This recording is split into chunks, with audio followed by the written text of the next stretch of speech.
तवारीख में पहली बार हुआ है कि एक मुस्लिम मेजॉरिटी रीजन अपनी दरगाहों के लिए, अपनी मस्जिदों के लिए अपने ही एमएलए खड़े नहीं हुए।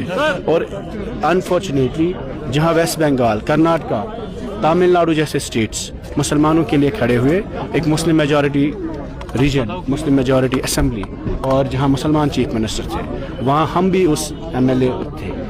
ये असेंबली, ये ऐवान अपने लोगों के लिए, अपनी मस्जिदों के लिए, अपनी ज़ियारतों के लिए, अपनी मस्जिदों के लिए खड़ा नहीं हुआ। ये बहुत एक हम सभी लोगों की तरफ से एक बिट्रेयल है अपनी कौम के साथ, और मैं समझता हूँ उसमें हम लोग भी है, चाहे हम फेल हुए, नाकाम हुए, वजूहत जो भी है, तो लेकिन कसूरवार हम भी है। कल जब इन ज़ियारतों की वजह से, जहाँ मुफ्ती साहब की ज़ियारत हो, जहाँ दरगाह की ज़ियारत हो, या आज हमारे खानकाह मौला की बात होती है, या जामा मस्जिद की बात होती है, या शेखुल आलम की ज़ियारत है, हज़ारों साल से ये वहाँ पे खड़े हैं, तो इन इंस्टीट्यूशंस पे अगर कोई हमला है, दावा है, तो हमें ईमान से काम लेना चाहिए, खड़ा होना चाहिए था और अपनी बात रखनी चाहिए थी। हम किसी धर्म के खिलाफ नहीं, मजहब के खिलाफ नहीं, हम किसी अपने कॉन्स्टिट्यूशन के खिलाफ नहीं, हम इंटरनेशनल नहीं हैं। आइन के दायरे में हमें बात करने का हक है। वक्फ अमेंडमेंट बिल गैर आइनी है और इसमें मुसलमानों से कहीं ना कहीं ये खदशा है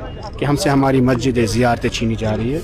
और अनफॉर्चुनेटली जम्मू कश्मीर की हुकूमत इस बड़े मुद्दे पे बीजेपी का साथ दे रही है। हमने यूनिटी की बात की, no two Kashmiris have a reason today to fight, लेकिन यूनिटी किस लिए है? कौम के लिए, 370 के लिए, स्टेटहुड के लिए, वक़फ़ के लिए।